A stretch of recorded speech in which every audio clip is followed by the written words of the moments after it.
Welcome, everyone. This is your friend, the DN What If, here with another exciting fanfiction. Today, we're diving into the story of What If Deku Had the Otaku Quirk? If you enjoy this video, don't forget to hit that like button and subscribe for more fanfiction content just like this. Now, let's get started with the fanfic. Izuku Midoriya lay back in his bed with a sigh, yet another day of ridicule from his super-powered classmates. He was glad that none of them physically attacked him, well, except for Kaken, but given his quirk, he could do a lot more damage than he actually did, so Izuku was thankful for him to doing that. He was bullied day in day out by basically everyone in his grade because they thought he didn't have a quirk.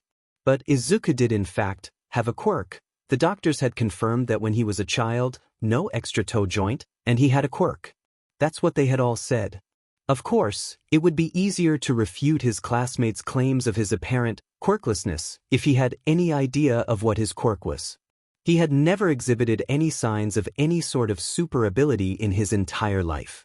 The doctors had theorized that his quirk probably did something minor or just useless, like being able to sneeze better than everybody else or cooking the perfect egg. But there just wasn't any way to tell. Izuku let out another self-deprecating sigh. It wouldn't do to think about this kind of stuff, it always just made him feel worse. He needed a distraction. There was no hero news for the day, unusual but not entirely uncommon, of course. It did mean that he had nothing to do for the few hours before and after dinner and until he went to sleep. So instead of his usual, totally cool, pastime of obsessing over heroes and quirks, Izuku decided to participate in his second favorite hobby. Reading and obsessing over fictional characters in manga and comic books. Something that was also totally cool. For one so obsessed with real-life heroes, those in comic books and manga would obviously call to him too. So he quickly pulled out a box of old manga form underneath his bed. He didn't really have any money for anything new and frankly he would like something comforting in a time like this. Naruto was an old favorite of his. A kid that was a failure rising up to be the best of the best through ridicule and adversity? It was brilliant. 3 issues later and a hearty curry cooked by his mother, Izuku was getting kind of sleepy. He turned the page and chuckled to himself. Chakra would be an awesome thing to have, everyone in the world having some kind of power. It wouldn't be amiss to say that Izuku had stayed up a little too long, and as such did something he never usually would have done. Being so forcefully grounded in reality as he was. With a short laugh he put down the book. Why not, he mumbled to himself, with a sleepy smile and put his hands together in Naruto's signature technique. He lightly imagined pulling the mystical chakra energy into his hands and said, "Shadow Clone Jutsu." A poof of smoke appeared next to him and quickly dissipated to reveal an identical clone staring at him in shock. A beat of silence passed between the two Izukus before they started screaming. They shouted simultaneously. Immediately his mother burst into the room, the door bouncing off the wall from the force of her entry. "Izuku!" She shouted desperately. "What's W dash?" She noticed the second Izuku. And fainted. The Izukus screamed together again. "What do we do?" They pointed at each other. "Stop copying me." Quirk. A quirk that allows the user to mimic the abilities of any beloved fictional character. Chapter 2 Superman. So you finally found your quirk? Inko Midoriya asked slowly, staring at her son and her son's identical clone. They both said, scratching their cheeks nervously. One of them coughed and turned to the other. "You speak, you're the original." The original Izuku nodded. Yeah, I guess I finally used it," he said. "So you can clone yourself?" His mother asked.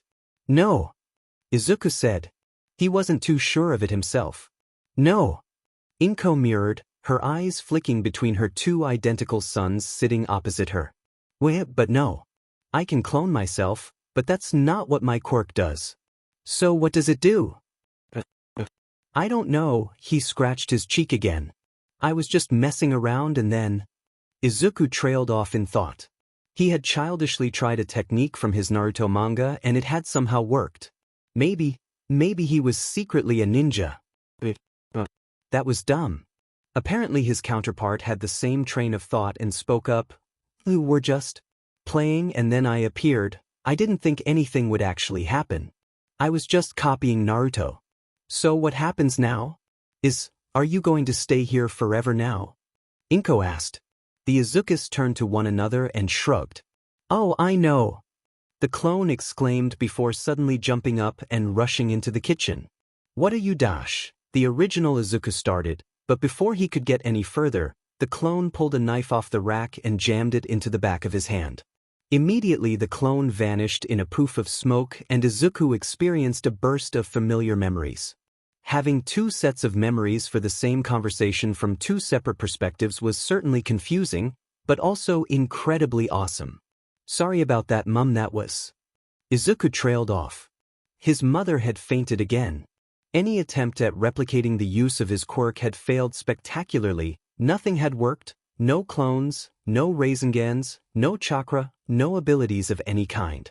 At least he hadn't caused his mother to faint again. So, perhaps his abilities weren't routed in chakra, but instead the material? Perhaps, Izuku, quirk obsessor and moderately intelligent middle schooler thought, perhaps it had to do with the material instead? Could he mimic fictional abilities? If true, then his quirk would easily be the coolest he had ever seen.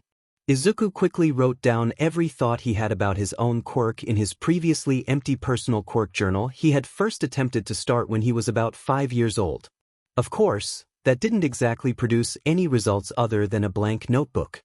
By that logic, it would be possible for him to use any ability from fiction, right?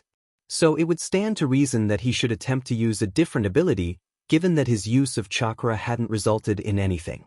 So, with that thought, Izuku quickly flipped through his box of manga and comic books, which would probably be getting some sort of pedestal if this worked, and picked out an American favorite. Superman. He opened it to a random page and placed it on his desk. Strength would be too dangerous to test, heat vision spoke for itself, and freeze breath would more likely blow apart part of his wall than actually cool anything down. So that left only one option, the thing that capes were basically invented for, the envy of basically anyone who couldn't do it, the aspiration of any and all humans for millennia. Flight. And so, with much focus, Izuku stood on his bed and stared as hard as he could at the open book on his desk. He took in the details of the drawing and how Superman looked in them. He focused on all he knew about the character and any one of the hundreds of storylines that Izuku had consumed from the series. Izuku focused and jumped off his bed. And like any one of the many hundreds of humans in the past that had jumped off things expecting to fly, Izuku fell flat onto his face with a resounding crash. He groaned. The sound being muffled by the carpet his face was currently pressed into. Izuku scowled uncharacteristically at the comic book now residing in his hand, while he held the other hand up to his head. There wasn't much damage, because thankfully his bed was low to the ground, but he still didn't appreciate the carpet burns, or the knock to his skull. Why didn't that work? Why hadn't any of it worked? What exactly had he done to activate his quirk in the first place? God damn it, he said, anger welling up inside him. This was supposed to be life-changing. Why couldn't anything in his life go right? Izuku threw the comic away from him in anger, and promptly fell onto his face again from where he was floating 3 feet off of the ground. Oh. Chapter 3. After Izuku's short and very embarrassing, thank God nobody was watching attempt at flight, he had cleaned himself up and managed to figure some things out about his quirk after rigorous and incredibly awesome testing. In the end, Izuku had figured out a few basic things about his quirk. The first, and clearest, given how his second impromptu meeting with his carpet had occurred, was that he had to be in physical contact with the material that he was mimicking. This was why his attempts at reusing the shadow clone technique had failed. The second was that he could only mimic one ability from one character at a time. This was figured out by the fact he couldn't use any ability other than flight while pretending to be Superman. This was a bit annoying, but it just meant that he had to be a bit more careful with what ability he mimicked for what situation. The third discovery was that his mimic only lasted for a total of 10 minutes, as shown by his third painful meeting with the carpet that had occurred when his 10 minutes had, despite him still holding the American comic. He also couldn't use the ability, any ability, until exactly 5 minutes later, so 10 minutes on, 5 minutes cooldown. The fourth, and perhaps most interesting aspect, was that anything created by his mimicking would stick around after the time limit was up. a factor that was currently being tested by yet another shadow clone that he had created just over 4 hours earlier. A clone that was spending his valuable existence arguing with people over the All Might forums. At least he wasn't saying anything that Izuku himself wouldn't. The fifth and final discovery was that telling any of this to his mother would cause her to faint again. Hopefully she'd remember everything he'd said when she woke up. In the end, Izuku decided to go to sleep. He would go shopping tomorrow after school. There was an old comic book shop a few blocks away from his middle school where he would get as much as he could carry. To be a hero, he would need as much variety as possible. Who knew what he would come up against? Apparently, one of the things he would come up against was a horrific slime monster intent on eating him whole, or absorbing him, or possessing him. Izuku wasn't quite sure, and as his breathing was restricted and the edges of his vision were starting to blur, he wasn't really in the mood to think about it for any extended amount of time. Haha, I hope you got a good quirk, kid. I wouldn't want my invisibility cloak to be a boring 1-inch, the monster gurgled. The sound muffled by the slime covering Izuku's ears. Good quirk. Izuku thought rapidly. Perhaps it was the pain he was in, or the shock of the random attack that had caused him to suddenly forget, but yes, Izuku did in fact have a good quirk. A very good quirk, and he was currently carrying a bag full of recently bought material to draw from. With a choking movement that caused his lungs to lurch as they tried to instinctually SCK in air, Izuku managed to twist his arm behind him and into the hole in his backpack that he had been annoyed with only hours earlier. The moment his fingers brushed upon paper, he activated his quirk. He didn't even have any idea what it was. Hopefully it was a good one. Boost. The effect was immediate. First, a large metal gauntlet appeared on his left fist, violently sending the slime covering it away in every direction as its existence instantly displaced it. And second, Izuku's strength doubled immediately, taking the surprised slime by even more surprise and allowing Izuku to pull away from the monster whose grip was unprepared for such a sudden increase in strength. Boost. It might have been the fact that Izuku was suddenly 4 times stronger than he had been only 10 seconds ago, or maybe it was because this was his first opportunity to use his quirk against, well, anything, but Izuku took the opportunity to attack. Twisting around as fast as he could, which was about 4 times faster than a normal person, Izuku rocketed his armored fist into the shocked villain. His fist sunk into the thing with a schlick, and stayed there. Because of course, physical strength wasn't particularly useful against liquid, no matter how viscous it was. Boost. The noise was muffled by the slime. Izuku slowly looked up into the glaring eyes of the monster. Sorry about that. I'll just dash. Izuku tried and failed to pull his arm out of the slime. See, could you let go of my fist, please? The glare intensified. Oh, he chuckled. You're not going anywhere, kid. The slime making up the villain's body exploded outwards, every molecule rushing towards Izuku at almost invisible speeds. The only intention was to consume and kill Izuku, a goal that the monster probably would have succeeded with were it not for the fact it was immediately blown to pieces with nothing but air pressure. Smash! A very familiar voice shouted. Apparently, while physical force wasn't that useful on liquid, overwhelming physical force was another matter entirely. Standing in the space where the slime had previously existed was an extremely muscular man with a fist extended and a massive grin on his face. In his other hand, hanging about 2 feet off of the ground was Izuku, being held by the scruff of his uniform as easily as if he weighed the same as a bunch of grapes. It's all right now, the man said, with more cheer than Izuku thought was humanly possible. I am here now.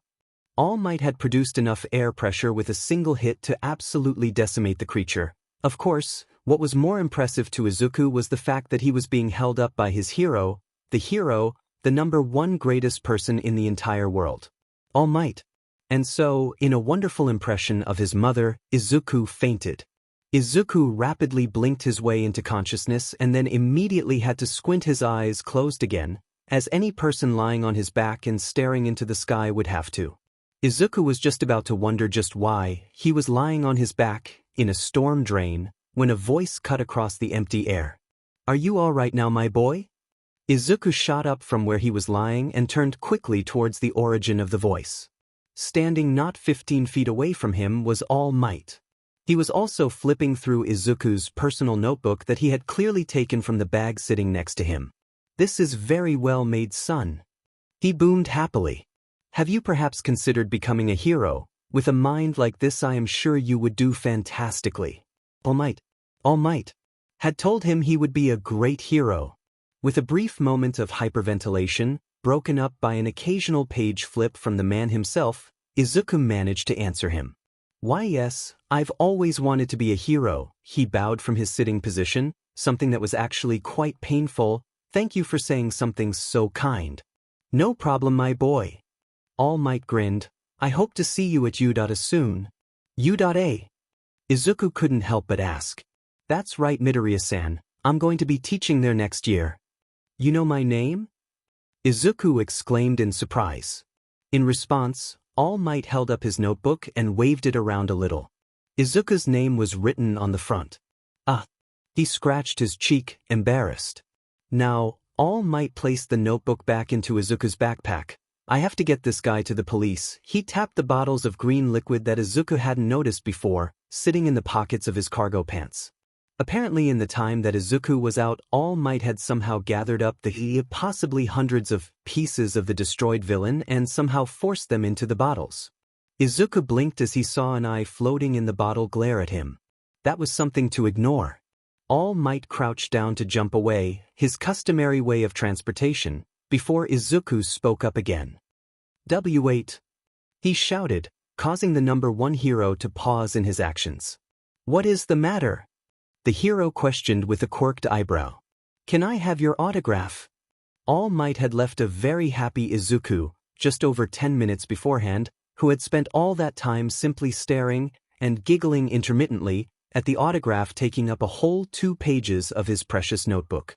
It wasn't quirk information, but Izuku would make an exception this one time. Maybe he would write in a special All Might section next to it. After all, his personal interaction with the hero had left him with a good few new ideas and observations. Maybe he would even. "Are you just going to sit here all day, or are you going to explain to me what the hell is going on?" The green glowing crystal embedded in the still there gauntlet on his left hand growled angrily. Izuku screamed. Chapter 4, Interim. Izuku walked into his home with a heavy sigh. He dropped his bag by the door and took his shoes off, putting them in the usual place.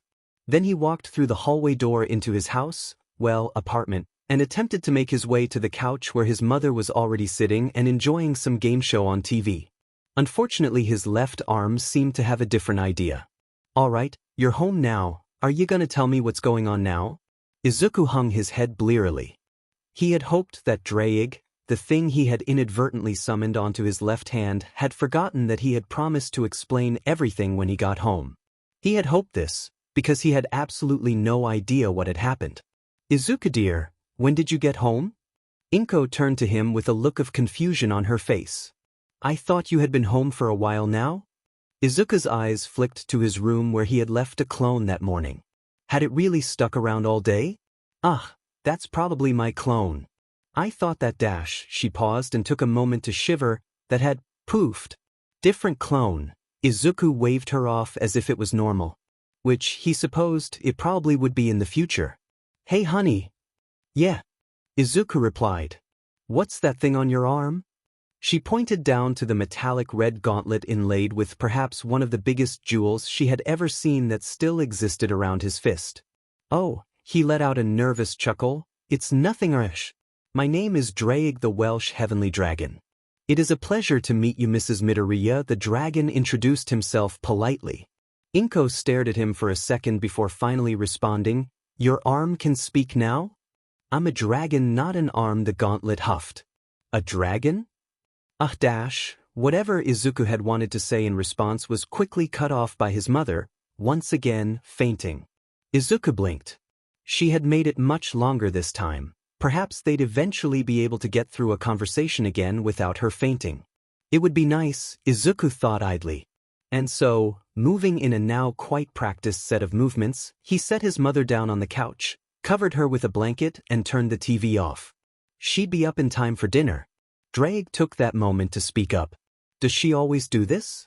Stepping into his room, Izuku was met by yet another situation he didn't really want to deal with at the moment. His clone was drifting slowly in front of him, tongue sticking out in concentration and Superman comic wrapped around his arm with a rubber band. 4 feet off the ground. Noticing Izuku's entry, his clone looked up at him. "Hey, I think I've gotten the hang of this flying thing dash." The clone blinked. "What the heck is that thing?" "I'm a dragon." The clone's eyes widened in shock for a moment before it fell to the floor with a crash, its concentration broken suddenly. In a poof of smoke, Izuku had to brace himself. With the door frame as just over 24 hours of memories instantly rushed into his head. The first thing to note was that he had, in fact, lost those arguments he had apparently participated in on the All Might forums the night before. The second thing was this: without something to do, Izuku apparently got very bored. And so, he now had another page of notes filled about his quirk, mostly just specific statistics and ideas for the future. There were quite a lot including clones. Speaking of, it was extremely useful to know that his clones could also mimic abilities. The page after those notes, Izuku ripped out. It was just some random drivel about the horrifying mortality of being a clone and how he knew he would eventually pop, and something about a coup, blah blah blah. The page after that, however, was much more interesting and explained why the clone had had a comic rubber banded around its arm. It was a design for a new costume that helped him make use of his new abilities. To use any of his abilities, Izuku had already determined that he needed to be in contact with some material. Although, his eyes flicked to Drake, perhaps it would be better if he knew what he was touching from now on. His clone had figured out that the contact just had to be through skin, not his fingers, and so he had drawn up a basic design, after a small test to make sure the theory was sound, of a new superhero suit which placed armor on his arms, legs, and back, which opened up to skin and allowed him to place manga books or comics in there whilst still protecting the areas in question. For some strange reason he had taken out the All Might ears and smile from the original and replaced it with a hood and what looked to be a stylized gas mask. "Good. So you can mimic abilities, eh?" Drake questioned. Izuku jumped slightly. Drake had been quiet for quite a while. "Yeah, I can," he frowned. "Wait, how did you know that?" "I can see what you see," Drake explained. "This is quite an interesting world I've found myself in." Izuku sat down heavily in his computer chair and brought the gauntlet up to his eye level. "I just don't really understand what's going on. My mimic only lasts 10 minutes. Why are you still here?" He paused. "And why are you alive?" Izuku added hesitantly. "I think I've got the answer to those questions. Your quirk, as you call it, makes it so anything you create, constructs, shall we say, stick around even after your 10 minutes are up. Your clone, for example." "How did you know that?" "I can see your memories." He shot upright in his chair. "You can see my memories?" "Shut up and let me explain, brat." The dragon grumbled incoherently for a few seconds as to why I'm alive. "Your power might be a little more complicated than you think." Izuku held in his question in fear of being shouted at again. He did not want to make a dragon angry. "I've looked around in here a bit and we're stuck together." Drake seemed almost amused at that. That couldn't be right. "See, I'm something called a sacred gear, which are gifts blessed upon people by the God of the Bible." "The what?" Izuku cut him off. "I said shut up, brat. Now if you'll let me finish." A sound much like one clearing their throat emanated from the crystal. A sacred gear is a blessing by God that is implanted into the soul of a human when they're born. Now, when I was alive I was killed by that god and my soul was forced into one of these things to be reincarnated every 100 years or so in random human souls. So when you mimicked me, you got everything, soul connection included. That was a lot of information. So I brought a dragon across dimensions or something? Izuku's voice was very small. "Nah," I said, "didn't I? You mimicked me. I'm just a copy, a perfect, fully formed copy, but still a copy. I was made by your abilities, which is why none of my powers'll work for you right now." "You mean that boost thing?" "That's the one. You catch on quick, Danseche?" Izuku scratched his cheek and shifted slightly in his seat. Praise wasn't something he was used to quite yet. He was sure he'd get used to it when he became an awesomely famous hero. Was he hyperventilating? "Brett." The crystal flashed. And Izuku took a second to settle himself again. I'm good, please, go on, Drake. Anyway, my powers, since I was made by yours, mine ain't working quite right. I'm not gonna be able to do anything for you. I suspect you'd probably have to mimic my power again for anything to work. Drake let out a chuckle. Course, that won't keep me down for long. No measly quirk is gonna stop the Welsh heavenly dragon down for long. You're gonna be killing gods in no time. Izuku fainted. Drake remarked. They both do it. Chapter 5, Lucy. Izuku fell to the floor with a gasp of air, the oxygen feeling harsh against his throat and way too cold in his lungs, despite it being on midday. At least the ground was nice and soft. Maybe it wouldn't be too bad if he took a short nap, just to regain his strength. Izuku closed his eyes. Brat, is that really all you've got? Izuku opened his eyes again and groaned. Drake, please don't take this the wrong way, but could you just shut up for one moment? The comment was perhaps a little out of character for Izuku Midoriya, but after 5 months of a grouchy and frankly perverted old dragon shouting at him in his head, that was the relationship they had cultivated. What was that? The dragon shouted. Izuku groaned again and attempted to drive his head further into the sand. Sorry, Drake. Do you want my help or not? You have to keep at this if you want to get anywhere. Izuku's hand heated up slightly, and if he hadn't had his face pressed into the lovely soft sand, he would have noticed the green glow becoming slightly brighter in response to the dragon's words. Izuku turned his head to the side so he could start breathing again and let out a shuddering sigh. You're right, alright. Give me a minute. With that he pushed up from the ground, cracked his back and started running again. This that Drake had been referring to was the training regime that Izuku had been forcing himself through since the dragon had first appeared. Drake had made the wonderful point that Izuku was in fact an idiot. An idiot that could have been spending his life training to become a hero despite his quirklessness, instead of wallowing in self-pity and patheticness, a word that did not exist, but described his actions perfectly. Izuku had always said that he wanted to be a hero, that there was nothing he had wanted more, that it was his life goal, and what had he done to achieve this? Nothing, nada, not one thing. Well, if you didn't count his numerous hero notebooks, which Drake didn't. Strong mind, strong body, strong fighter. That's what Drake had said, and he had started enforcing it as soon as he could by pushing Izuku into training as soon as he could. By shouting at him until he agreed. Luckily the logic was sound and Izuku had come willingly, otherwise the dragon would have never let him sleep. And so, 5 months on, he was running as fast as he could down a beach piled up with literal tons of junk. It was a beach close to his house that had been abandoned by the public due to the fact that basically anything thrown into the ocean anywhere close to it washed up on the shore. It would take months and way too much money for the government to clean it up, so they never bothered. What this all meant was that Izuku had a private and large place to train as well as a place to almost legally practice with his quirk. Which was extremely useful, seeing as there were no quirk training classes for kids his age. Those things had finished in his younger years. They were designed after all to only give a basic understand and ability of use of the person's quirk so that they didn't accidentally hurt people with it. Anything more was relegated to personal training in private or further schooling that required the use of quirks, like the hero course or, well, Izuku didn't actually know what else. He had never bothered to look. But people with electricity quirks could probably use them for energy companies or something, right?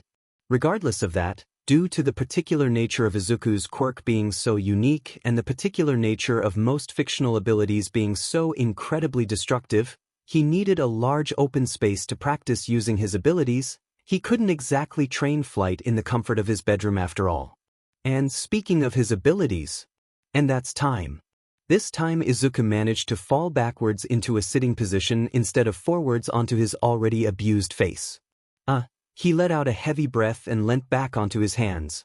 That felt like it was twice as long as last time. That's because it was. Of course it was.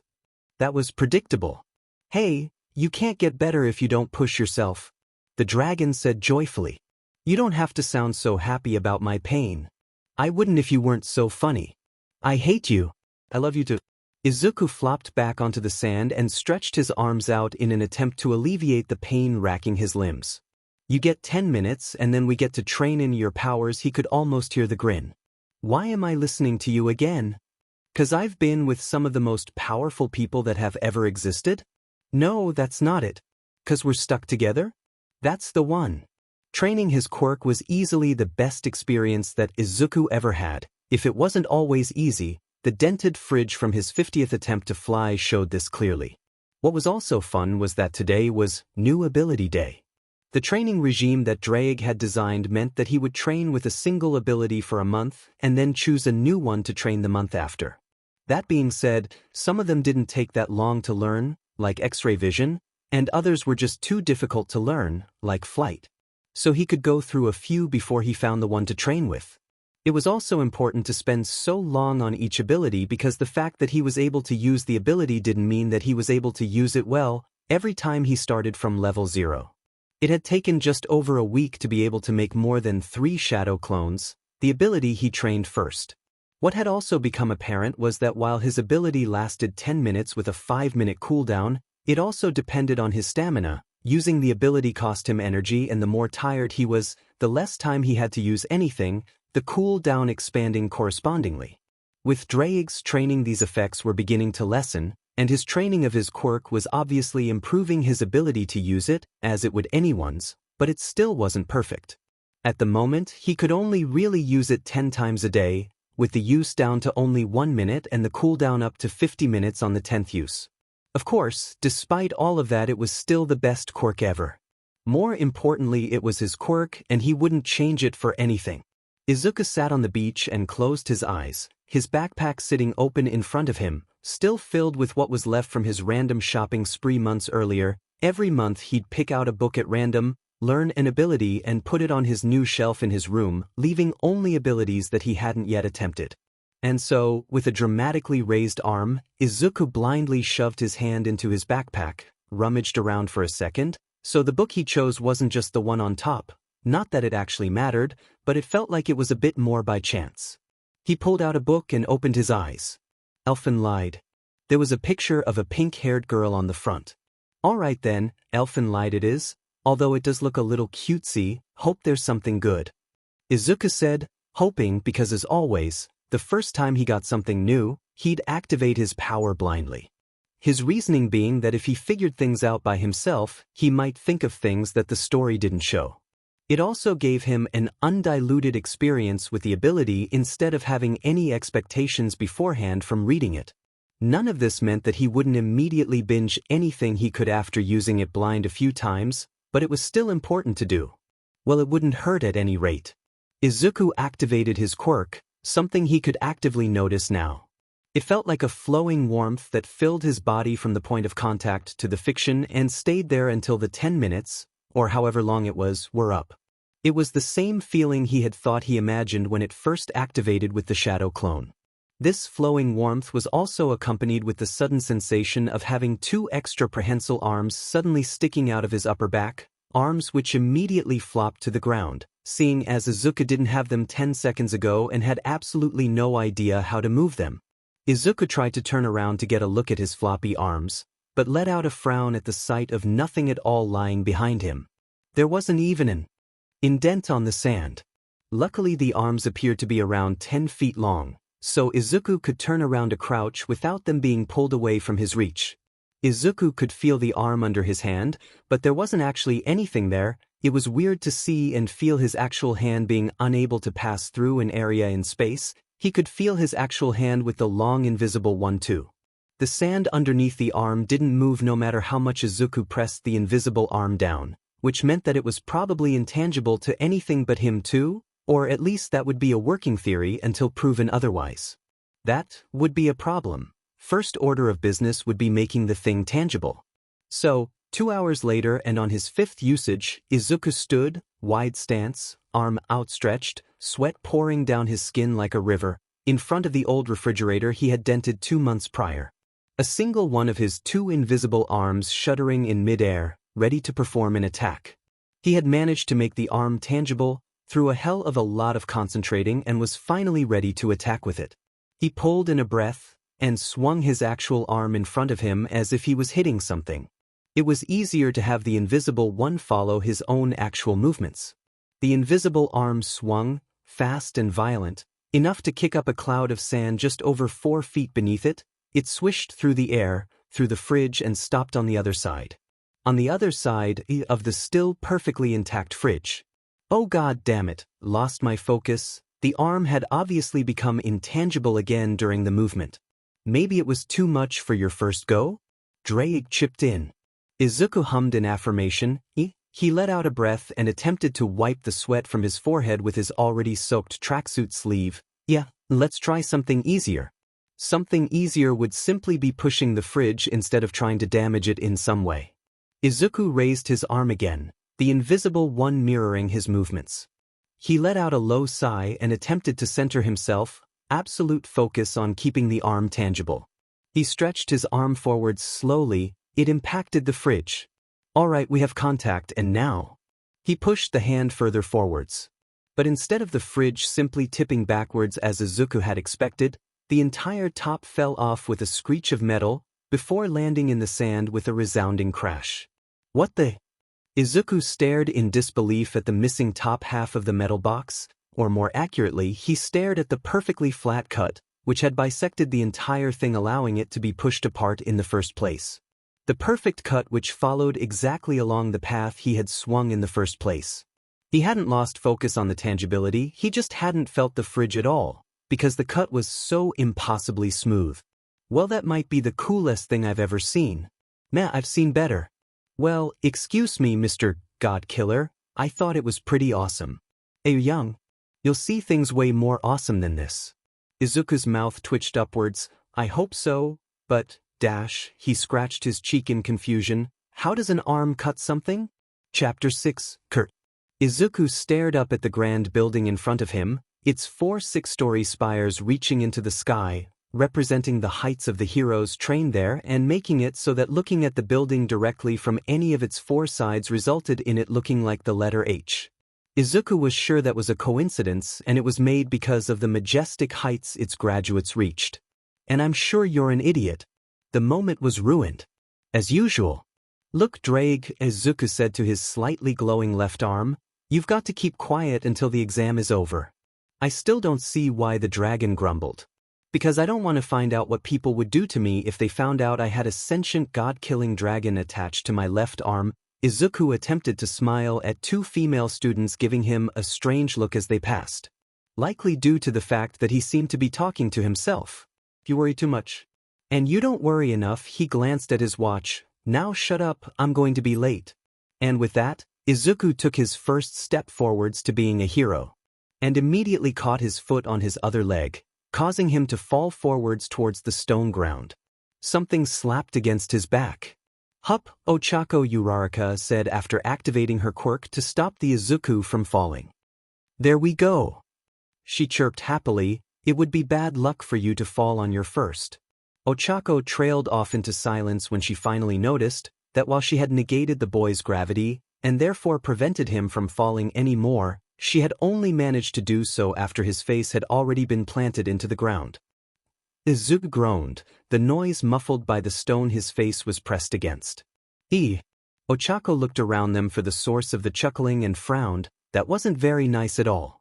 She sent a scowl towards the only person near them, an ashen blonde-haired boy with an ugly look on his face. I'm so sorry, she apologized desperately as she cancelled her ability and attempted to help Izuku up. I should have caught you sooner. No, Izuku waved her apology off while attempting to hold in his stutters. It's not your fault, besides, he sighed. I'm used to it. He rubbed off the small stone stills tucked to his face and made sure his nose wasn't broken. Used to it? Ochako wondered what he meant by that. How does someone get used to falling on their face? Izuku shook his head in an attempt to clear the pain. Thank you for your help, Uraraka Ochako supplied helpfully. Uraraka-san, Izuku finished. I'm Midoriya Izuku. It's a pleasure to meet you. Izuku stuck out his hand in greeting, which Ochako happily took and started shaking, a smile adorning her face. It's nice to meet you too. Suddenly a beeping sound emanated from her skirt pocket, and she let go of his hand to pull out her phone. She yelped, it's about to start. She turned the alarm off and turned back to him. I'm sorry, Izuku, I have to leave. She ran off towards the entrance to you. See you around. she shouted back to him. Izuku stared after her until she disappeared behind the wall. Wow. He had just talked to a really cute girl. What an incredible experience. Wahahaha. The moment was ruined. As usual.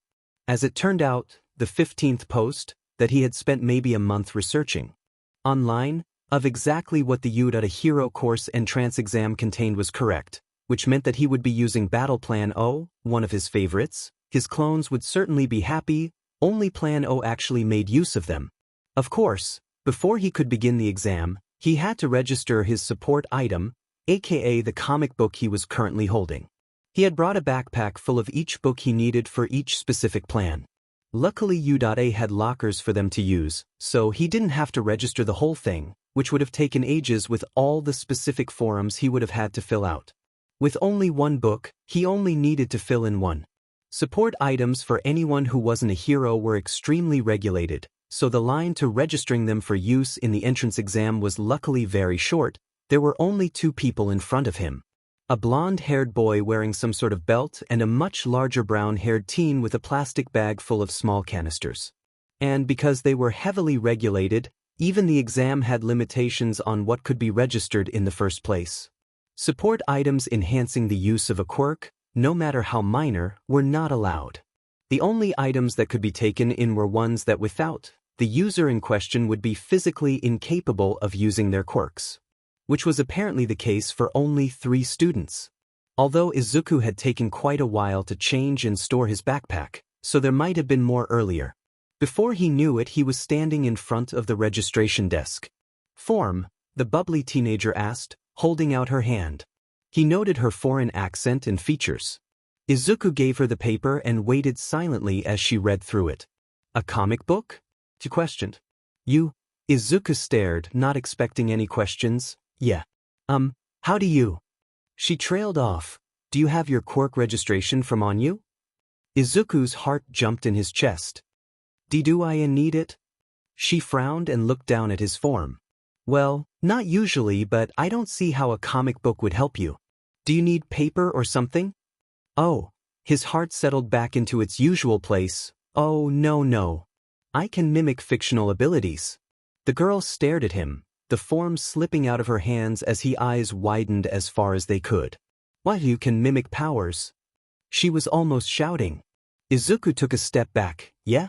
He wasn't sure he wanted to continue the conversation. Any ability? Her grin started bordering on manic. If there's a book for it. He leaned back further. Why couldn't she just sign the form and let him go? Even Harry Potter? Well, Izuku didn't know what that was, but he assumed that it was a book, from the way things had progressed, I guess. Marry me. What? She leaped over the table towards him, her arms elongating as she attempted to grab him. Izuku decided that right then would be a great time to take a morning sprint. Coincidentally in the opposite direction to the girl chasing him. He decided that it was also a fantastic time to scream at the top of his lungs. Help me! It had taken 5 minutes of running until he had encountered one of the teachers, the hero power loader, how cool, who decided to step in and help, and then another 15 minutes until he could calm down the teenage girl and make her sign his registration form. Izuku did not like the look she had sent his way when he left. He feared for his romantic life. But he was finally in front of the entrance to the 4th testing arena, where he and about 30 other students would be taking their entrance exam. Unfortunately, there were still 5 minutes until it actually started, so Izuku began flipping through his comic while he waited.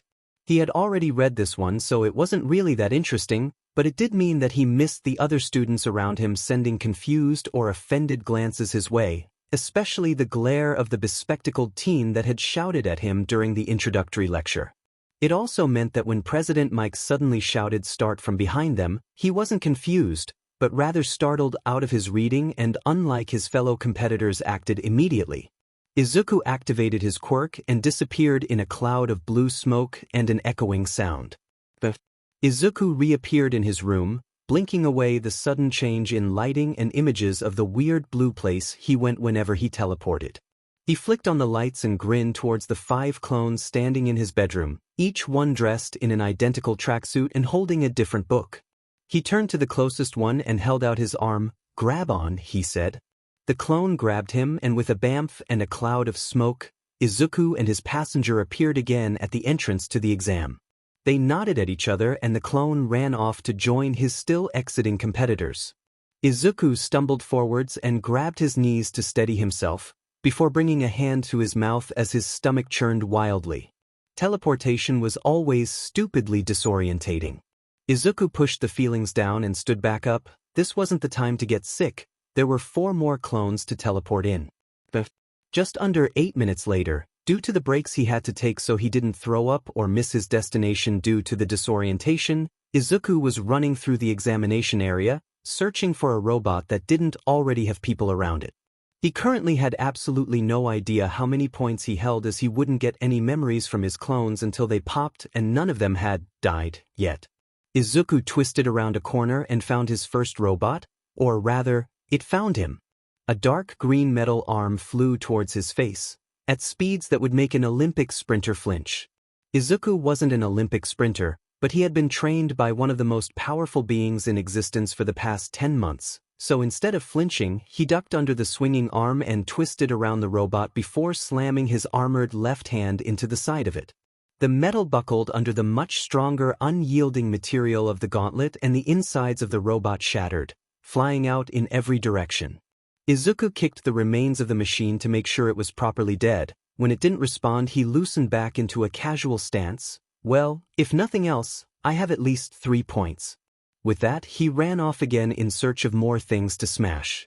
16 points later, Izuku was running down the main street in the faux cityscape along with most, if not all, of his fellow competitors who were in the process of destroying the remaining robots. He could even see one of his clones finishing off a 3-pointer and several students looking between them with confusion. Is the exam ending soon? There aren't many robots left, Izuku wondered out loud. He glanced to the side as one of his clones walked up next to him. How many points did you get, boss? The clone asked. 18, how about you? 27. The original Izuku blinked at the clone. Wow, that's way more than me.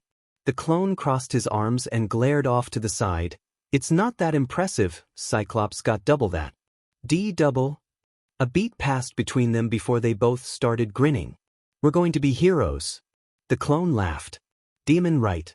Izuku looked around them. Nobody was fighting any robots anymore. They were just standing around and counting their fingers. All right, Izuku concluded. The exam's over. He turned to the clone and raised an arm. Time to die. The clone pouted at him, which probably would have been a lot more effective if he weren't a teenage boy.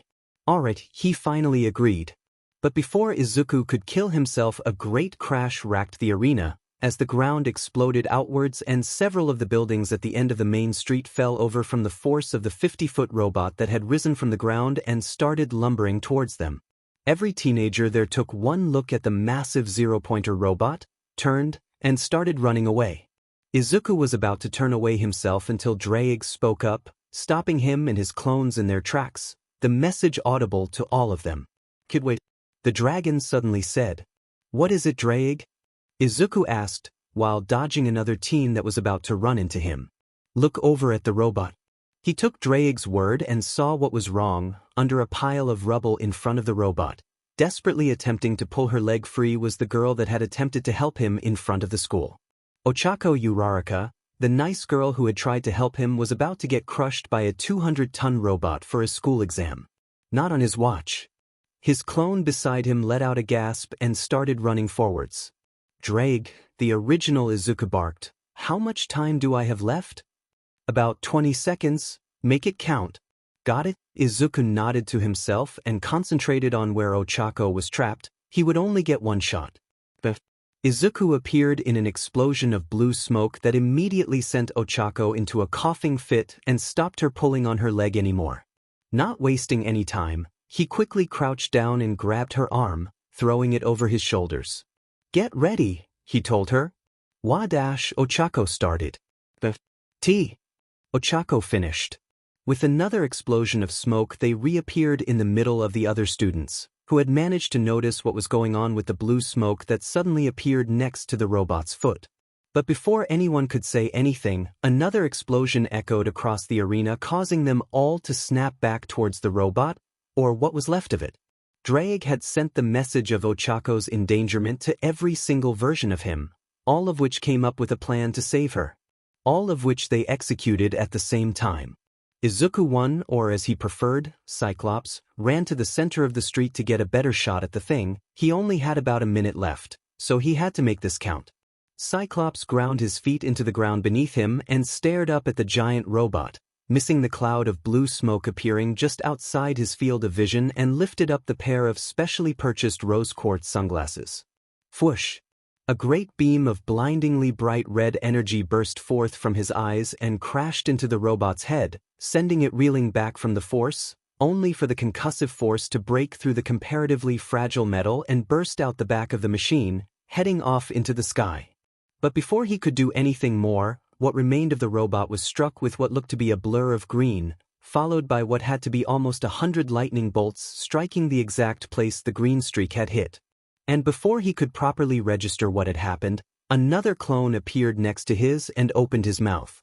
The clone, Banshee, Cyclops assumed, took in an extremely deep breath. Cyclops only had a moment to cover his ears before a screech louder than anything he had ever heard exploded from his identical twin. Shockwaves of sound rocketed towards the falling electrified metal. They impacted it hard and piled up one after the other from the ongoing scream, resulting in the 200-ton machine being forced backwards even further, its top half threatening to fall backwards. Cyclops quietly thanked God that he was just a clone and disappeared in a poof of smoke alongside Banshee, blood dripping out of both of their ears.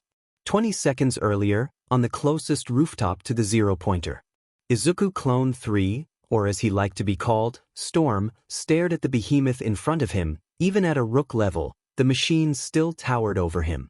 He grimaced. It would take more lighting than he could summon to take that thing down. But he looked to the street. Cyclops was already there, about to take his sunglasses off. Maybe he wouldn't have to take it down alone. It took half a second to come up with a plan. Storm extended his power outwards, his eyes coloring white upon the activation. The wind billowed around him, under his control. Now, no matter what Izuku tried, he had never quite managed to get flight down. What with it being such a complicated power, no matter what type of flight it was, even using wind to lift himself up. So, instead of floating into the air, Storm angled himself forwards and increased the wind's 100-fold, instantly shooting him forwards at incredible speed, becoming nothing but a blur to any observer. Storm ignored the expected blast of red energy ripping through the head of the robot and focused on the rapidly developing dark clouds above him. He could almost feel the static building up. Suddenly he slammed into the metal and reacted accordingly. He pulled.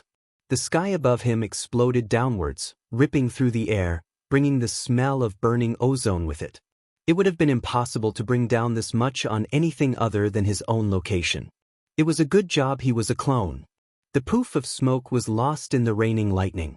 Sunspot and Iceman, the two last Izuku clones, nodded towards one another. The robot had already been defeated, and Ochako was saved, but their fellow brothers had gone out in blazes of glory against the robot, and there was no way that they wouldn't be doing the same. They had been working together throughout the exam, to cover all bases, fire and ice in every direction. So it would make sense to go out together too. A combination attack would be perfect. Seeing that the other clones were going to take out the robot, and that the original had saved Ochako already, they had gone to run around the back of the robot, where the least damage would already have been done, making their attack all the more impressive. Sunspot turned to Iceman. "You ready?" Iceman grinned. "Let's do this." Immediately he moved his arms forward to the ground in front of the falling robot. His body shifted into ice and a thick stream of frost shot out of each hand towards the ground. Ice started forming almost instantly. Iceman grunted, and with a push of his energy the streams increased rapidly in speed. Suddenly the patch of ice on the ground erupted into a pointed spire of ice that rocketed into the sky, ripping through the undamaged metal of the massive zero-pointer's back, skewering it and forcing its fall to stop, with it stuck on the skyscraper of ice. A moment later, the entire metal frame was covered in a thick layer of ice and frost. Iceman grinned and stepped back, before turning to Sunspot and exchanging a high five. "Well done," Sunspot complimented. "But that's nothing compared to this." Sunspot focused on the solar energy he had been absorbing for the duration of the exam and set his arm alight, destroying what remained of his tracksuit sleeve, and move it directly into the spire of ice, melting and instantly superheating the ice around it. With a moment of concentration, he sent a stream of fire out of his palm and forced it to pool at the base of the ice spike, boiling all the water it came into contact with. Then he forced it upwards. The pillar of fire, twice as thick as Izuku himself, surrounded by a pillar of boiling water, surged into the sky inside the ice and directly into the robot. It took less than a second for it to start steaming. Now, as any high schooler would know, when metal heats up, it expands. But this much metal, with this many moving parts that had just recently been supercooled and was now being superheated, this metal decided to do something else. It exploded. In an instant, the entire 50-foot robot violently shattered outwards into a few million rapidly cooling pieces. Luckily, with the robot already basically on its back, this basically amounted in a brief hail of metal situated around the area that everyone had already evacuated from. But it did look extremely awesome. Sunspot and Iceman shared another high five before activating their powers and shooting each other in the head with ice and fire respectively. Izu, the real Izu, winced at the sudden influx of memories that appeared with the brilliant and awesome overkill of the zero-pointer. Wow! He heard Ochako whisper next to him, "I wonder who did that?" Izuku blushed and scratched his cheek, but didn't say anything. The indirect praise was already more than he could handle. Suddenly a new voice cut in, startling all the collected teens out of their awed shock. My, that was quite the spectacle. I hope nobody was hurt." Izuku turned to see a very short old woman wearing a doctor's coat and a pink and green visor, with a decorative giant needle walking stick aiding her approach. Or at least Izuku hoped it was decorative.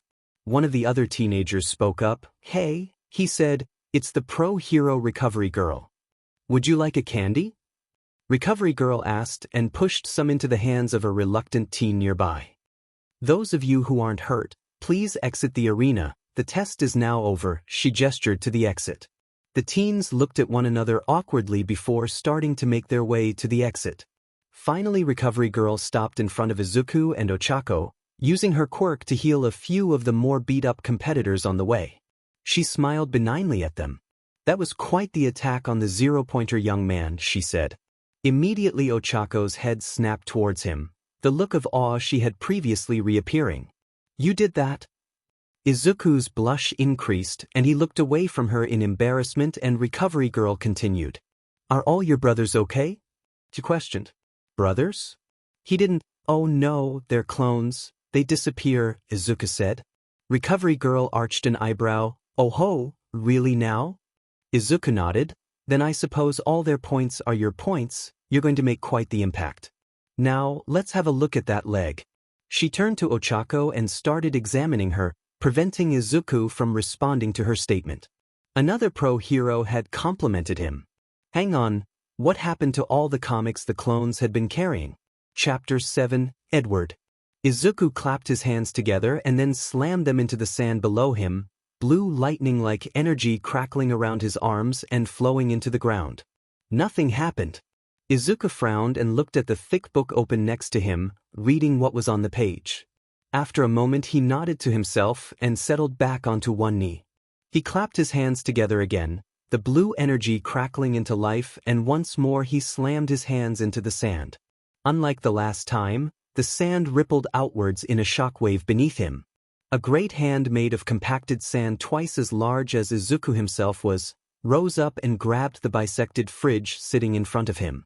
With a push of energy from Izuku, the hand clenched and crushed the fridge in its grip before rising higher and throwing the mutilated metal into the pile of similar scrap that had accumulated just outside the entrance of the beach. Izuku let the sand fall back onto the beach and fell back into a sitting position. He let out a breath and shook his hands in the air. Using alchemy always made his hands tingle. It was probably that weird blue electricity. Izuku ignored his left arm and picked up the book still lying next to him, a comprehensive chemistry guide he had picked up the other day. It was just under a week after the UE exam and Izuku had been far too anxious to just sit around and wait for his results. And his usual exercises hadn't really been enough to sate it, so he had decided to train a new ability and attempted to find a sufficiently complicated one, and alchemy from Full Metal Alchemist was not only useful but also extremely complicated. It was also unbelievably versatile. One issue that Izuku had run into during his tests was that he could only acquire one ability from one person at a time. So while he could mimic Naruto, for instance, and gain chakra, he would only be able to use one technique, as each one counted as a separate ability. He couldn't even use any energy he gained for basic strength enhancement unless that was the ability he mimicked in the first place. So if he mimicked shadow clones, he would only be able to use shadow clones. If he mimicked the Rasengan, he'd only be able to use that. Although that was still way too complicated to use, it was the same for everything: magic, ki, chakra, chi, whatever, one spell, one technique, one ability. All except for alchemy, or at least this type. Edward Elric's alchemy was only one technique, one ability that could be used in 100 different ways, like creating a flame and just changing the temperature. It's still the same flame but with a different heat. Mimicking almost anyone else in the series would mean that he would only be able to use a single alchemical circle. And then he'd have to draw it in the first place. Izuku flipped the page of his book. Izuku flipped another page. I said I was sorry, Drake grumbled. And then you burst out laughing for 10 minutes. It was not 10 minutes. You're right, Izuku agreed. That was a low guess. It wasn't my fault. Izuku fought the sudden urge to break his own left hand. You distracted me. You're easily distractible. How is that on me? Besides, you're overreacting. Thanks to you, my quirk is called Otaku. I think I'm reacting the perfect amount. Izuku quickly brought his hand in front of his face and stared angrily at the glowing emerald light. Did you just laugh? He paused again. I cannot believe you, Drake. It was hilarious. You're not sorry at all. Izuku accused. Ha ha ha, Drake laughed. It was the day after the UA exam and Izuku was, as usual, panicking. I can't believe that I forgot to register my quirk. Izuku said. It was a good thing that that crazy girl had asked for his form the day before, otherwise he probably wouldn't have remembered at all. He hadn't done it yesterday because the entire day was taken up by worry for, and actually taking, the UA exam. Registering one's quirk was a must for every person in the world. With the fact that 80% of the population had a quirk, it was no different than normal census information, or registering a weapon, given how dangerous basically any of them could be with training or luck. It was also absolutely needed to be a hero. The other heroes and the government needed to know what you could do to best choose situations that you were sent to in the case of extreme crises. It would also probably help the teachers at UA. If they knew your basic abilities and capabilities, it would obviously help them train the students more effectively. All of this was the reason why Izuku was sitting in an annoyingly warm government office on a Sunday, bent over a table and carefully filling in the quirk update form. Given the fact that he had previously been registered as having an unknown quirk, he had to update his current file instead of registering as an entirely new user. SEC, male, age, 14, quirk, the ability to mimic the fictional abilities of any character. Luckily, the registration office didn't require much information. Any given was optional in its amount, anything from water manipulation to a complete doctorate as to how the person manipulated water could be written.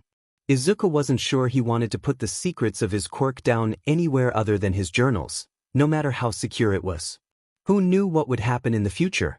Plus, with everything he had figured out, it would take him hours to write it all. And in this world of two warm beige walls, that wasn't exactly a preferred situation. Preferred quirk name. That was an interesting question. When registering a quirk, a person could write in their preferred name, and if the ability was unique enough, e.g. not held by anyone else in the database and therefore already named, they would get to name their quirk. It was like getting a new disease named after you. Izuku grimaced. Perhaps that wasn't the best comparison. Now what would he call his quirk? Because as a hero and all-around quirk otaku, as well as a recent general otaku, he knew all there was to know about quirks, and there was no way in hell that anyone had had his quirk before. But what could he call it? Fiction mimic? All fiction? Every power? Any mimic? Fiction force? Comic power? No, those were all pretty terrible. Wait, he had it. Izuku put pen to paper. He would call his quirk OV.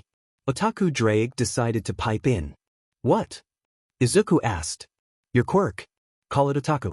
Izuku pinched his nose and handed his completed form to the expectant official behind the desk, who started reading through it. Because it's perfect, you are one and you need to be one to use it effectively. Besides, using so many fictional abilities, what else could describe an ability like that so perfectly? Drake explained once Izuku had moved away from the main desk. Yeah, but it's not very cool, is it? It's funny? No, Izuku deadpanned. You're no fun, the dragon complained. I'm sure. Now if you'll excuse me, I have to finish this form. Izuku stared at his empty hands. Where's the form? His left arm snickered. You gave it to the guy at the desk. What? He rushed back to the main desk and started knocking on the protective glass frantically until the official turned around. Yes, he said. Can I get my form back? The man arched a bored eyebrow. Only one free update. All subsequent updates require a fee. But Izuku tried. Only one free update, sir. He glanced at Izuku's form. All the information here correlates with your previous registration, so you didn't make a mistake. He let out an annoyed breath. If you have a problem with your... His eyes flicked to the paper and back. Otaku Quirk, then you can go get the 50,000 yen required to make another update. Izuku's eyes bugged out. 50,000? He trailed off. I can't afford that. And he definitely wouldn't ask his mother to pay for that either. Not my problem, sir. The official started lowering the metal sheet that signified the office was closed. Wait. Not my problem. The sheet closed and the lock at the bottom turned with a decisive click. Izuku stared blankly at the metal for a moment before blinking rapidly. Drake. Yes, Izuku, my good buddy? He could hear the grin. I'm going to find a way to kill you. He blinked again, and then I'm going to kill you. The dragon barked out a laugh. Good luck. Better gods than you have tried. Just open it already.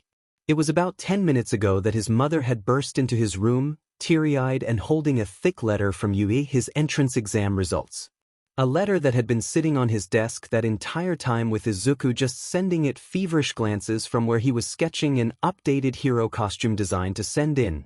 If he got into you, he had just been writing down the specific dimensions of the hollowed-out armor pieces that made up his suite when Drake spoke up. But what if I failed?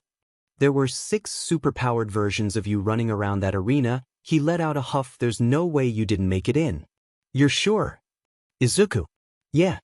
Open the goddamn letter. Izuku jumped in his seat and rushed over to his desk. All right already. Izuku sat at his desk, picked up the letter and sliced it open with his official all-might letter opener with authentic battle damage. He turned it over and a holographic projector dropped out onto the desk.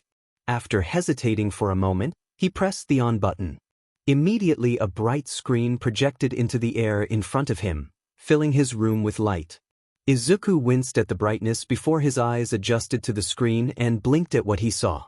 Some sort of white bear mouse human thing wearing a tailored suit and oversized shoes appeared on the screen, grinning at him from under its pointed nose and holding up a massive pink-pawed hand in greeting. Congratulations, young exam participant. The mouse man said enthusiastically. As a wonderful hero to be and fantastic finisher of our prestigious exam, I have come in person to tell you, a hopeful teenager in this super large world of ours, that you have passed the UE exam with flying colors. In fact, we've never seen such dash. He stopped suddenly and looked somewhere off screen. What do you mean we have limited time? I'm not rambling, am I? Oh, I'm sorry, I tend to do that. What? Oh, right, yes. He turned back to the camera. Izuku Midoriya, you have passed the entrance exam and are officially a student here at UA, and as our highest scoring student, you get me, the headmaster, to tell you. By the way, can you guess what I am? Am I a bear or a mouse? You'll never know. Oh, there's also a list of needed materials in the letter and a complete ranking of the passing hero course applicants as well as their total scores. I think you'll want to check it out. The bear man winked at him. Once more, Izuku-kun, congratulations and well done on breaking the UA exam record. We're expecting big things from you.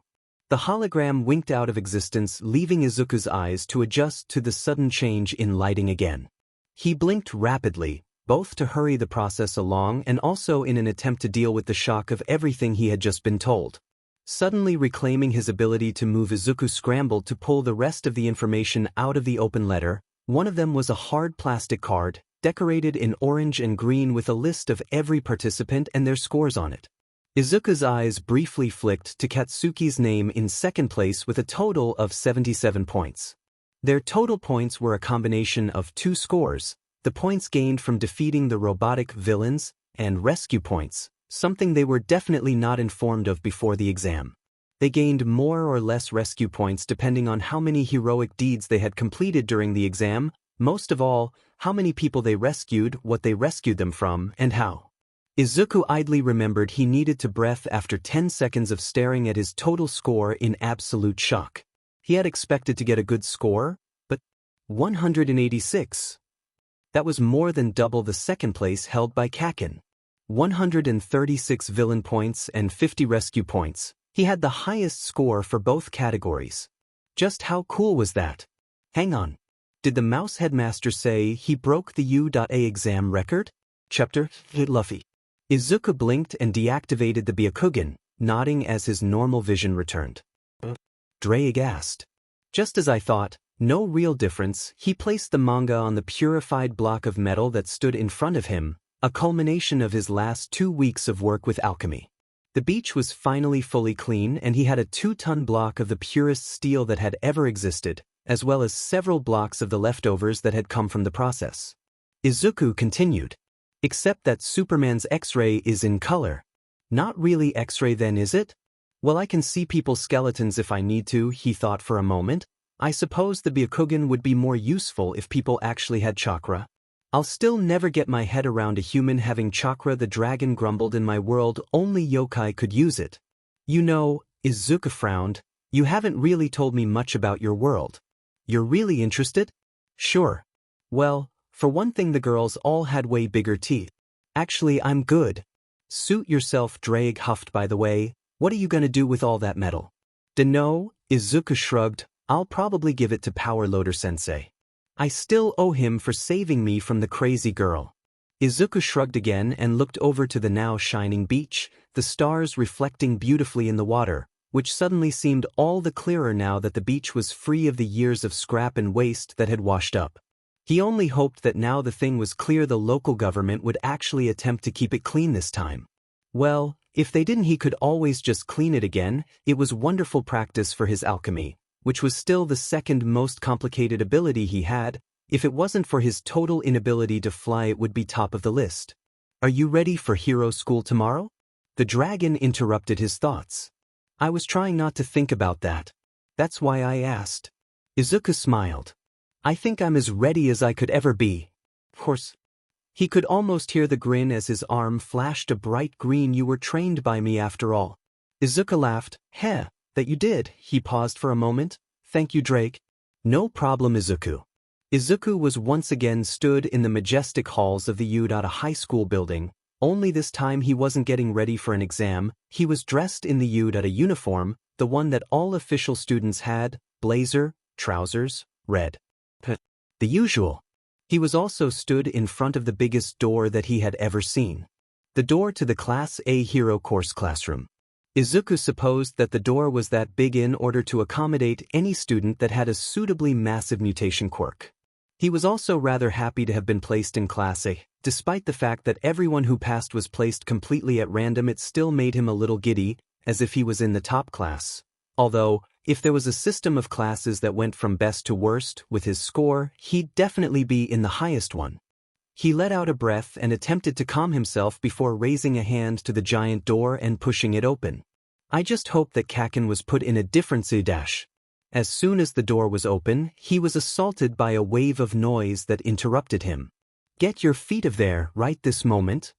A severe-looking teen with short blue hair, glasses, and the wildest arm movements that Izuku had ever seen and vaguely recognized as the one who had admonished him during the lecture before the entrance exam, shouted at the last person that Izuku had wanted to see. Go screw yourself. Katsuki Bakugo, or as Izuku knew him, Kaken, shouted back, raising a certain finger at the blue-haired boy. Izuku decided that it would probably be safer to surreptitiously place himself in one of the empty seats near the back of the room until they were done yelling at each other. Esurti. Oh god damn it. His foot had caught on one of the aforementioned empty seats and dragged it across the floor. Immediately, the blue-haired teen stopped his tirade and turned towards him with an intense stare, bringing up his hand in an accusatory point. You! He shouted. And me!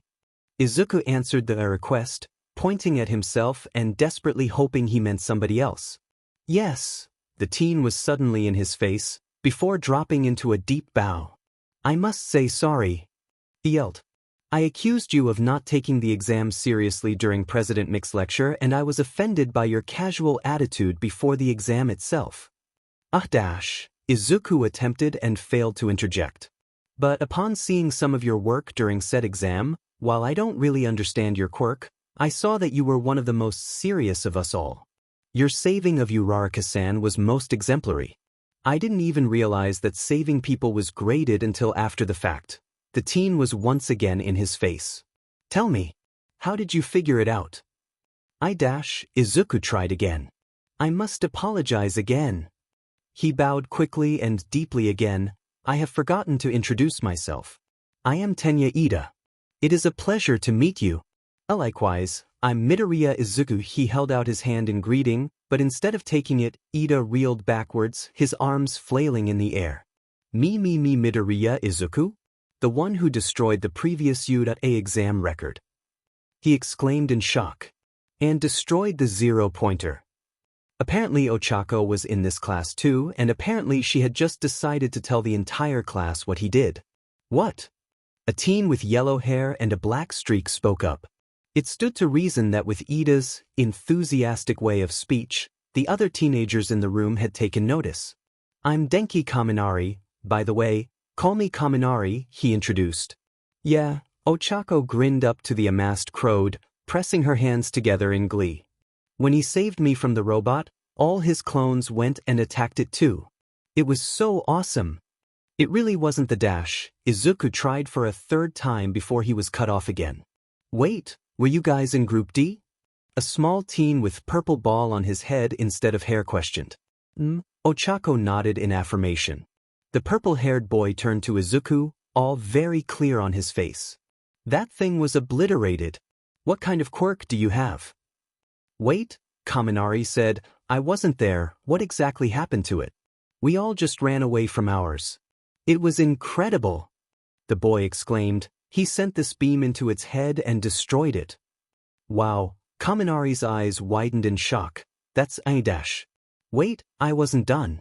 After the beam, there was this super loud screech and it shattered the rest of its head, and then, there was all this lighting that hit it, and then the entire thing froze and exploded into a million little pieces. All of the teenagers listening, which now constituted almost every single person in the room, stared at him with their jaws dropped.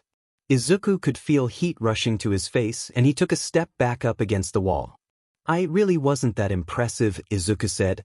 Oh, don't be so humble, Izuku-kun, it was awesome. Ochako grinned at him and clasped his hands in her own. You saved my life. Izuku-kun? Did that mean he could call her by her first name too?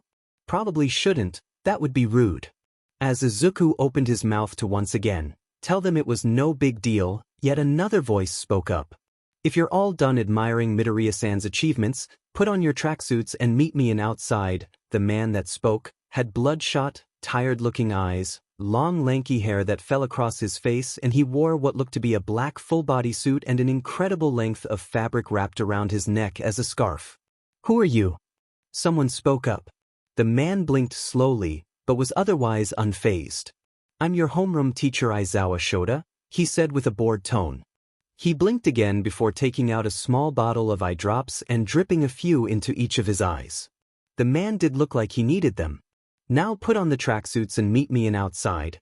With that he walked out of the room, leaving them all to wonder what the hell had just happened, and who the hell that guy was. Eventually, they did what they were told and all gathered in outside where their apparent homeroom teacher was waiting for them. Are you all here? He asked, tone unchanged from before. I don't care. Let's just do this. One of the other students Izuku didn't recognize decided to raise their hand and ask the question on all of their minds. What exactly are we doing here? A quirk apprehension test. He blinked slowly. You've heard of the freedom of Yudara, right? Well, that freedom extends to the teachers as well. I'm sure that you all noticed there was no introduction ceremony or meeting with any counselors, right?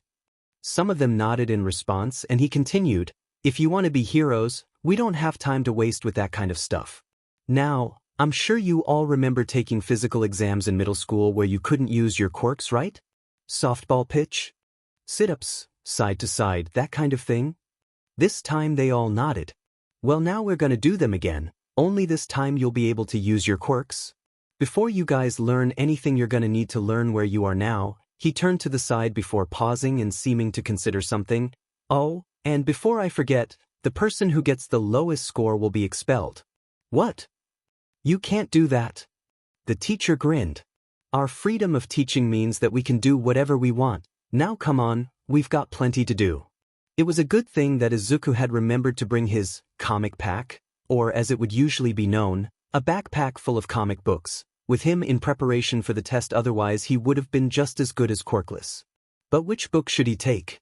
Izuku had, of course, only brought the ones with abilities he knew how to use, so basically any choice was a good one.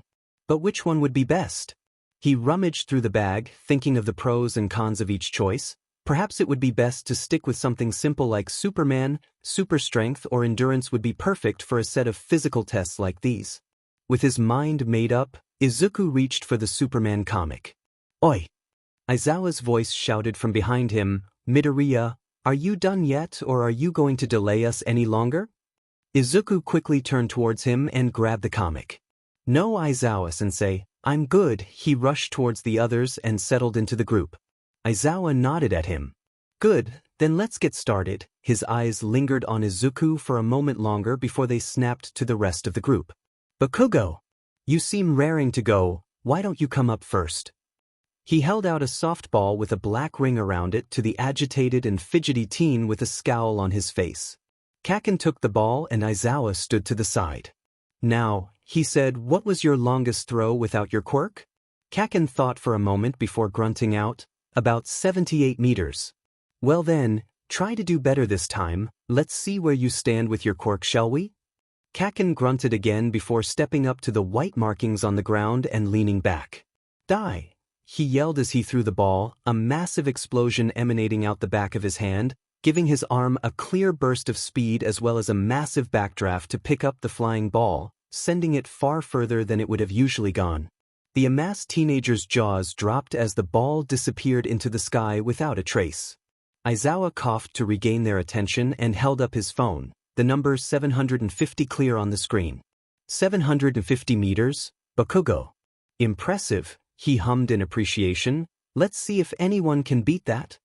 After Kaken's incredible throw, the rest of them followed suit. Some of them didn't get more than 100, Ida for example, whose quirk didn't really offer him anything more in terms of upper body strength. And others, who, while impressive, didn't get nearly the score that Kaken did. Apart from Ichako, with her gravity-canceling ability, who achieved the high score of infinity, although Izuku wasn't sure if that was because it went out of range, or because it exited the atmosphere and the score became moot. Eventually, it was Izuku's turn. He stepped up to the mark, comic in one hand, softball in the other. What's with the manga? Aizawa asked, eyebrow raised. Izuku turned to him. Do you know what my quirk is? His teacher nodded. Well, I need this to activate it. Aizawa hummed in response but didn't say anything else. Izuku scratched his cheek awkwardly and turned back to the pitch. He activated his quirk and felt the warmth flowing from the manga in his hand and filling his body. He pulled his arm back, ready to throw, and hang on. Manga? Superman wasn't a manga. But Superman wasn't the book in his hand. In his haste to not anger his new teacher, he had accidentally picked up the book beneath it. How had he not noticed the difference in thickness? What he had actually picked up was One Piece. Izuku's eyes bulged at the cover, but he didn't dare let go. With his quirk already activated, he couldn't change it to anything else until both his quirk time and his cooldown were up, and he didn't really think that Aizawa would let him take 15 minutes now that he was already up, especially because he was the last person to take the throw. Everyone else was staring at him. Izuku let out a nervous chuckle and stared at the ball in his hand. Before carefully flexing his fingers around it, yep, they extended. For the next 10 minutes, his body was officially made of rubber. What the hell could anyone do with rubber? That wouldn't help him throw a ball at all. This wasn't even the ability he'd practiced from One Piece. But time was running out to make his throw any longer, and he just looked like an idiot standing there with no idea of what to do. What could Luffy do? Izuku had read the series 100 times. Most of it would be useless without practice, but the most fundamental of Luffy's abilities was the fact that he could stretch and the fact that that stretching eventually snapped back. But how could that help him here? He looked around him and racked his brain for anything that could possibly help. Izuku's eyes locked onto the large metal pole that made up one of the corners of the pitch he was on. An idea came to him: it might just work.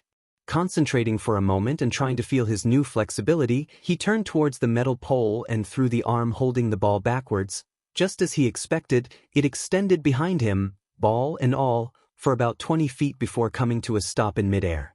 Izuku grunted and wrenched his arm forwards and toward the pole. It snapped back towards him and towards the pole at high speeds. He only just missed punching the pole directly. It was difficult to aim at this distance. It was also weird to bend his elbow with enough force to make it wrap around the pole about 20 times. Perfect. Izuku grinned and twisted around again, feeling his rubberized skin rub against the pole, straining to get loose. He pulled his arm away and immediately it started spinning around in the opposite direction, picking up speed and length as the centrifugal force caused it to extend. Suddenly the last wrap came undone and his hand came rocketing towards him again. With a shout of exertion, Izuku wrenched the flying arm downwards, so the ball would be thrown upwards. It rushed past him with a shock wave of air following it, billowing his hair. Finally, just before the arm reached full length and slowed down, he let go of the ball and sent it blasting into the sky. Izuku saw a faint twinkle as it disappeared. Unfortunately, as he was focusing on the ball instead of his arm, he failed to notice, or prepare for, its extreme speed and subsequently punched himself in the face at approximately 180 miles per hour. Chapter 9, Ranma. Had he landed on his face? How did this keep happening? Was he cursed? Was that it?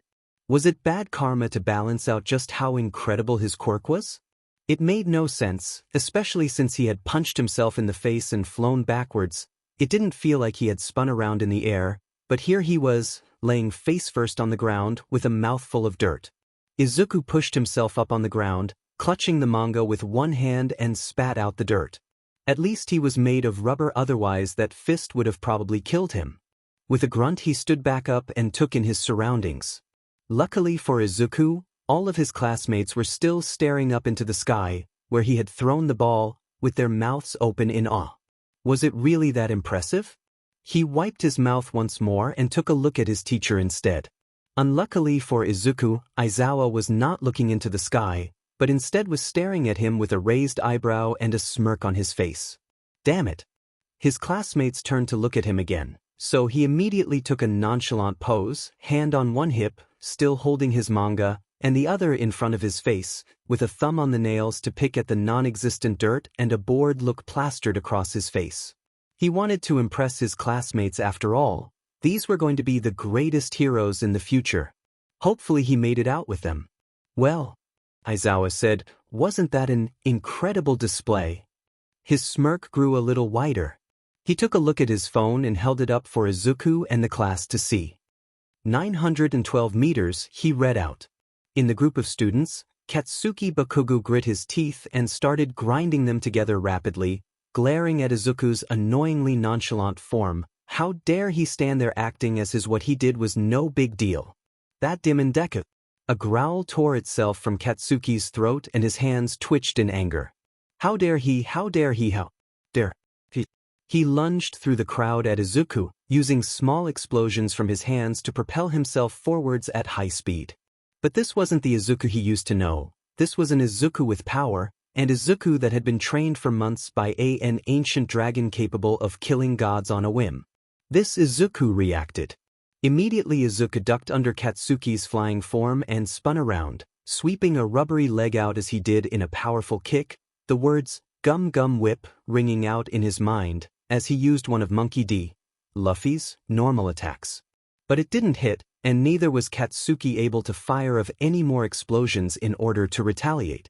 Aizawa's eyes glowed red as he stared at the two of them, both of their quirks caught in his vision, erasing them and making them unable to use any power as long as Aizawa kept his ability active. "I won't have fighting in my class, even if it's outside," he turned to Katsuki. "One more act like that and you'll be expelled. Do I make myself clear?" Aizawa was suddenly interrupted in his speech by Izuku screaming at the top of his lungs, clutching his still extended leg that was flopped limply across 5 meters of ground, and no longer made of rubber. "Tyranny." Izuku breathed in and out rapidly, staring at his teacher as hard as he could. "For the love of God, turn off your quirk." Aizawa blinked rapidly at the scene in front of him and deactivated his eyes.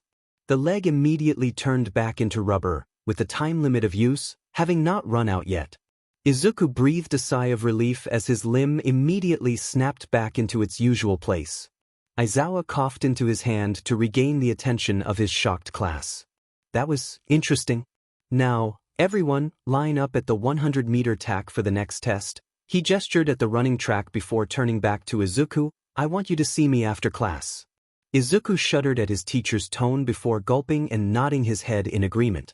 The rest of the tests went much smoother as Aizawa had allowed him to switch to the Superman comic and allowed him to go last in running, which he did pretty well at. Super strength wasn't just good for punching things. Although, that being said, he wasn't nearly as strong as the Man of Steel himself.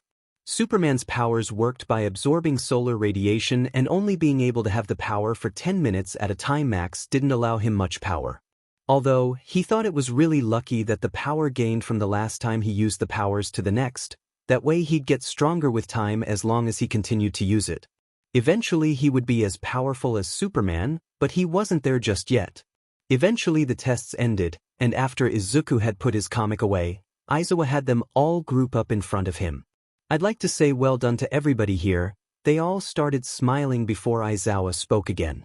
"I'd like to, but unfortunately I can't, as that wasn't very impressive at all," he grinned. "You've got a long way to go just yet."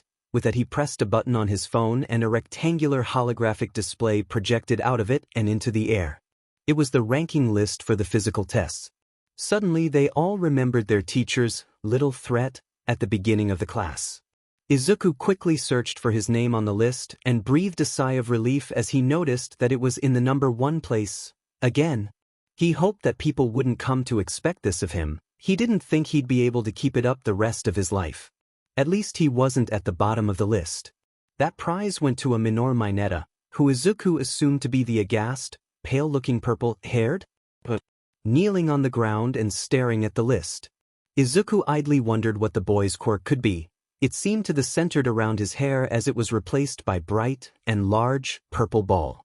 Izuku had seen him use them earlier in the sidestep to bounce himself rapidly side to side, but that can't be all it did, otherwise he would have never been able to beat the entrance exam. Although, Izuku thought looking at the list floating in front of them, that was kind of a moot point now as he was about to be expelled. "Oh," Aizawa spoke up. "I was lying about the expulsion thing." Their heads all snapped towards him. "What?" they collectively shouted. "Oh, I get it." A girl to Izuku's left started. He remembered her name being Momo? Yeah, Momo.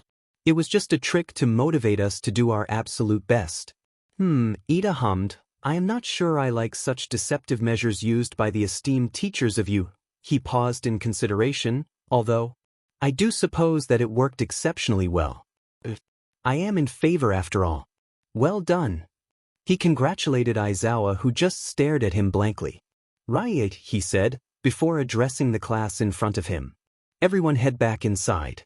And get dressed again. Your timetables will be on your desks. Classes will start again after lunch." Everyone stared at him, without moving. "I don't care what you do, but if you don't go now we're gonna run out of food." That got everyone moving. "Izuku, remember, I wanted to see you." Soon enough, everyone left and it was only Izuku and his teacher left. Izuku couldn't help but feel a little fear. "Do you know why I asked you to stay behind?" Izuku thought hard. Is it because I punched myself in the face? Aizawa blinked in surprise. Yes, actually. At least you're smart, he sighed and dragged his hand down his face and exhaustion. I wasn't lying about the expulsion. What? I wasn't lying about the expulsion, and if it wasn't for your quirk I would have expelled you today. Aizawa glared at him, his quirk flashing on and off, making his eyes turn red for an instant to emphasize his point. Izuku's heart froze at the statement. He was that close to being expelled on the first day? What for? He managed to squeak out, his voice a lot higher in pitch than it usually was. His teacher sighed. Because you punched yourself in the face. If you did that in a fight, the villain would kill you in an instant. But I hadn't trained with that power yet. I picked up the manga by mistake. A mistake you can't make again. The glare intensified. You weren't expelled today because of the incredible potential your quirk has. It might just be the most powerful quirk I've ever seen and one that's perfectly suited to hero work at that. To let you go at this point would be insanity. But you dash, he pointed at Izuku, are on thin ice, and I will be watching you from now on. Don't make another mistake. Aizawa stared at him for a moment later before walking back into the school, leaving Izuku standing there and staring into empty space. Where he remained for the next 30 minutes, thereby missing lunch, meaning he went hungry for the rest of the day, which didn't make Aizawa's ringing words any easier. Izuku rubbed his stomach in satisfaction after the massive dinner that his mother had presented that afternoon. It was in celebration for his first day at UIB, which could have gone better. Not that he told his mum that, but it certainly made up for the missed lunch. Don't beat yourself up about it. How can I not drag? I almost got expelled. He let his head drop down onto his desk in defeat. You're at the start of your journey. Do why think that Issei never failed in his journey? That was your previous user, right? Drake was silent for a moment. Sorry, I'm nodding, but you can't see me, Izuku snorted. My point is you're just beginning, you're gonna get better, and you're gonna make it through. You've got nothing to worry about, brat. I believe in you. Thanks, Drake. Now how about testing out a new power to get your spirits up? Izuku hummed in response. Trying new abilities was always enjoyable. Alright, he reached over for the new plastic bag full of manga sitting on his desk, something he had bought the day before in preparation for UA. It was always a good idea to learn new things, especially if they were superpowers. In his customary fashion to choose a new random book, Izuku covered his eyes and reached into the bag blind. He rummaged around for a few seconds before pulling out one of the books, placing it on his desk. Ranma, he read the title of the manga. Well, here we go. He activated his quirk and felt the warmth flow through him, filling every limb to the brim with power that was doing absolutely nothing. There was no change to his body, no extra limbs. He didn't feel any stronger or faster, nothing. Izuku hummed. I wonder what power I got, maybe I should? He picked up the book on his desk and was about to start flipping through it, when his mother's voice interrupted him. Izuku! She shouted through the door, have you taken your shower yet? Not yet. He called back, I'll do it now. He placed the book back down on his desk and made his way to the bathroom. He could always reuse his quirk later. It was no big loss and he was only on to 4 minutes per activation today, plenty of time. Izuku quickly got undressed and turned the shower on. He waited for a while to make sure the water would be heated up before sticking his arm into the shower to check. He recoiled his arm as freezing cold water splashed onto it. Izuku shook his hand lightly to get the droplets off it. Must be something wrong with the pipes, he muttered. He wiped his arm off on his towel and picked up his sweatpants to get redressed when he caught sight of his hair in the mirror. Had it always been that long?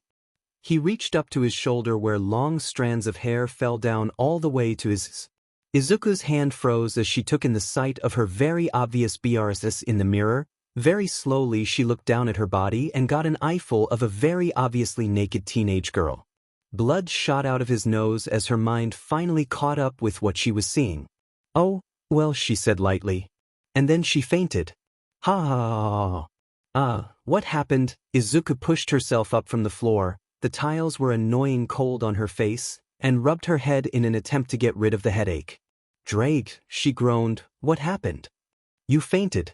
Funnily enough, I figured that one out. I meant, why did I faint? Oh right, You turned into a hot teenage girl and fainted when you saw yourself naked. Drake snickered. Oh, right. The memories rushed back to her. I remember now.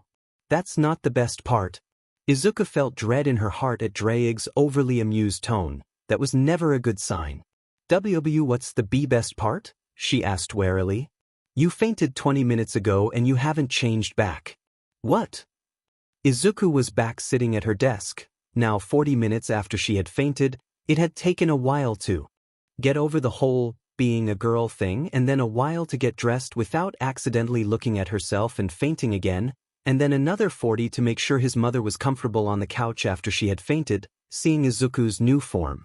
What do you mean it won't wear off? Izuku growled at her left hand. Well, remember when Eraserhead turned your quirk off?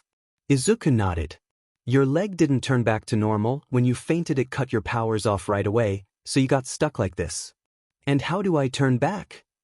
Drake snorted. Why would you want to? I think you look pretty good like this. Drake, she warned. Hell hath no fury like a woman scorned, Drake muttered. Izuku narrowed her eyes at her hand, suddenly having to resist the urge to slam it into the wall. Repeatedly. You just have to get the power back and do whatever the character does in the manga to change back. This better work. A quick Google and an application of hot water from the tap, that was thankfully still working, had Izuku back to his normal unattractive form. At least that's what Drake had said. I think you should keep it. And why would I do that? It would be great for disguises. Nobody would suspect a girl when they're looking for a guy. I'll think about it. Plus you had great bio. Okay. You need to calm down.